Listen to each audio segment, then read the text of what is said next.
আপনারা এই পিঠাটা দেখে মনে মনে ভাবছেন হয়তো আমি এই পিঠাটা তৈরি করছি তেলের উপর ভাজবো, তারপর শিরায় ভিজাবো, এটাই মনে করে নিচ্ছেন। আসলে না, এই পিঠাটা কিন্তু সেই পিঠা না। আসসালামু আলাইকুম, স্বাগতম খাদিজা লাইফস্টাইল চ্যানেলে। আজ আমি আপনাদের জন্য নিয়ে এসেছি একদম ভিন্ন স্বাদের একটি পিঠা রেসিপি, ডায়াবেটিস পিঠা। এই পিঠা তৈরি হয় চালের গুঁড়া, নারিকেল, সামান্য লবণ আর পানি দিয়ে। কোনো অতিরিক্ত চিনি নেই, তাই ডায়াবেটিস রোগীদের নির্দ্বিধায় খেতে পারবেন। তাহলে চলেন কি কি উপকরণ লাগবে সেটা দেখে নিই। এই পিঠায় আধা কেজি পরিমাণ চালের গুঁড়া নিয়েছি। এই গুঁড়াটা কিন্তু টেলে নিয়েছি আমি ঘেরানোর জন্য। এই যে দেখেন একদম ঝরঝরা, আমি হাতে নিয়ে আপনাদের দেখিয়ে দিয়েছি। আর লাগবে 1 বাটি নারিকেল, পানি নিয়েছি পরিমাণ মতো,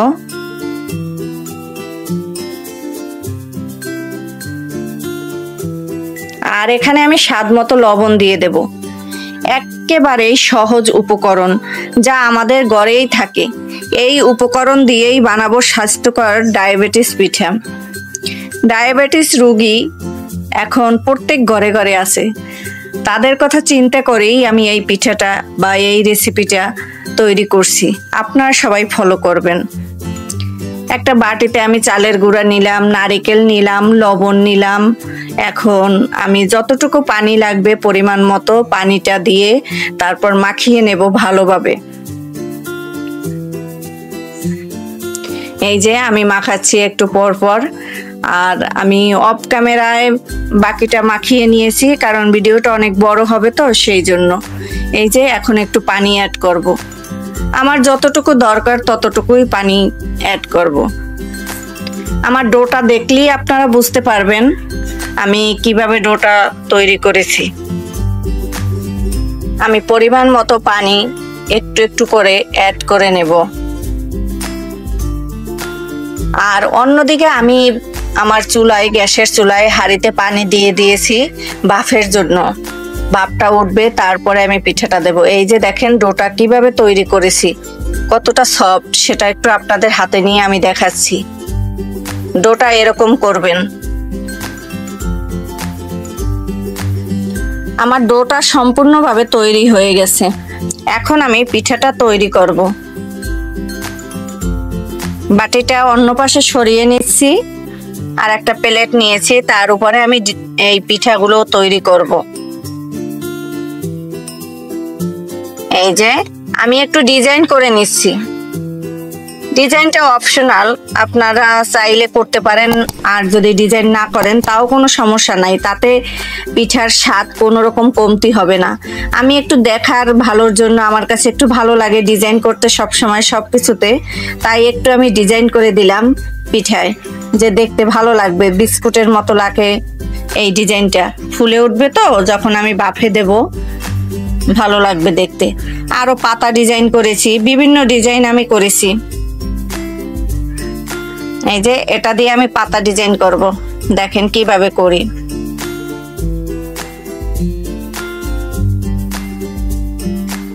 এখানে আমি একটা চাকু নিয়েছি ডিজাইন করার জন্য। আপনারা একটা চামচের পিছন থেকেও করতে পারেন, তাও কিন্তু ডিজাইন করা যাবে। ডিজাইন করতে যে আহামরি অনেক কিছু প্রয়োজন হবে তা না। এই যে একটু ডিজাইন করে দিলাম, ভালো লাগবে দেখতে, তার জন্য।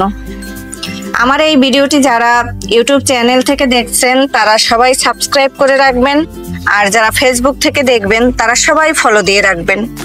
নতুন নতুন ভিডিও পেতে আমার সাথে থাকবেন। এই যে আমার পিঠাগুলো অফ ক্যামেরায় তৈরি করা হয়ে গেছে, কারণ এই পিঠাগুলো সব যদি তৈরি করা আপনাদের দেখাই আমার ভিডিওটা কিন্তু অনেক বড় হবে, তাই আমি এটা অফ ক্যামেরায় করে নিয়েছি। আর প্লেটে সুন্দর করে সাজিয়ে আপনাদের একটু দেখানোর জন্য আমি হাতে নিয়ে, তারপর কাছে নিয়ে, একদম ক্যামেরার কাছে নিয়ে একটু দেখাচ্ছি পিঠাগুলো কেমন হয়েছে। আমার ডিজাইনগুলো আপনারা একটু কমেন্ট বক্সে জানিয়ে যাবেন। ঘুরিয়ে ঘুরিয়ে দেখাচ্ছি। ডায়াবেটিস রোগীদের জন্য এই পিঠাটা তারা দারুণ লাগবে তাদের কাছে, কারণ এখানে আমি কোনো প্রকার চিনি বা গুড় ইউজ করিনি। পিঠার কালার একদম সাদা রয়ে গেছে। শুধু নারিকেল অ্যাড করছি, লবণ অ্যাড করছি, সামান্য উপকরণ দিয়ে এই পিঠাটা তৈরি করা হয়। অন্য পাশে আমি এই যে পিঠাটা বাফে দেব বা সিদ্ধ করব, সেজন্য আমি রাইস কুকারের উপরে ঝাঁঝরি দিয়ে রাখছি, আর উপরে একটা নেটের ব্যাগ দিয়ে দিয়েছি। কাপড়ের চেয়ে আমার কাছে মনে হলো নেটের ব্যাগটাই ভালো হবে। আমি এখন এ পর্যায়ে পিঠাগুলো সাজিয়ে দিচ্ছি, কারণ পানিটার ভাপ উঠে গেছে। কারণ এই পিঠাটা আমি সিদ্ধ করব। এই সিদ্ধ করা পিঠা খেলে এটা স্বাস্থ্যসম্মত। এই পিঠাগুলো এক এক করে সাজিয়ে তারপর আমি 10-12 মিনিটের জন্য বাফে রাখবো। এই সময়টা যেন একেবারে গ্রামের রান্নাঘরের সেই আবেগঘন মুহূর্তটা মনে করিয়ে দেয়, যেখানে মা কিংবা দাদি বাপা পিঠা বানাতেন। শুধু পার্থক্য হলো এখানে আমরা চিনি ব্যবহার করিনি। চিনি ব্যবহার করলে একটু মজা লাগে, স্বাদ লাগে, সবাই চিনি বা গুড় ব্যবহার করলে খেতে চায়, কিন্তু ডায়াবেটিস রোগীদের জন্য চিনি গুড় এগুলো তো একদম বিপজ্জনক। তাই তাদের কথা মাথায় রেখে চিন্তা ভাবনা করে আমি এই রেসিপিটা তৈরি করেছি।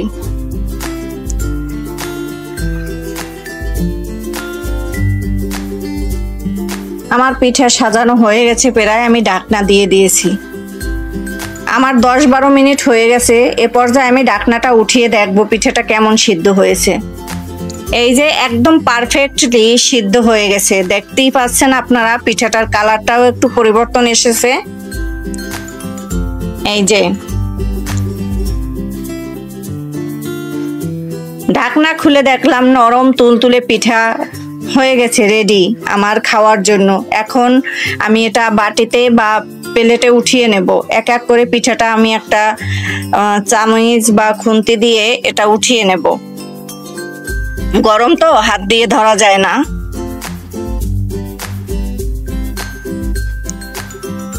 যারা ডায়াবেটিস রোগী তাদের জন্য এই পিঠা একেবারে উপযুক্ত, কারণ এখানে নেই কোনো চিনি বা গুড়। একেবারে হেলদি, হালকা এবং স্বাস্থ্যসম্মত খাবার এটা।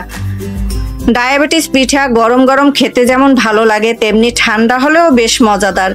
চাইলে সকালের নাস্তায় বা বিকালে চায়ের সাথে পরিবেশন করতে পারেন।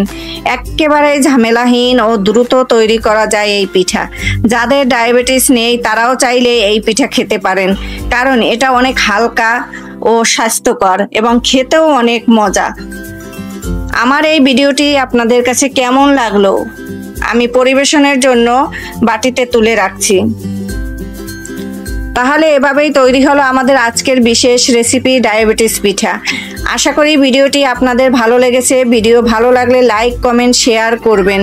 আপনাদের মূল্যবান মতামত জানাবেন। পরের ভিডিওতে আবার কথা হবে, নতুন কোনো ভিডিও নিয়ে আপনাদের সামনে হাজির হব। সবাই ভালো থাকবেন, সুস্থ থাকবেন, নিজের প্রতি খেয়াল রাখবেন।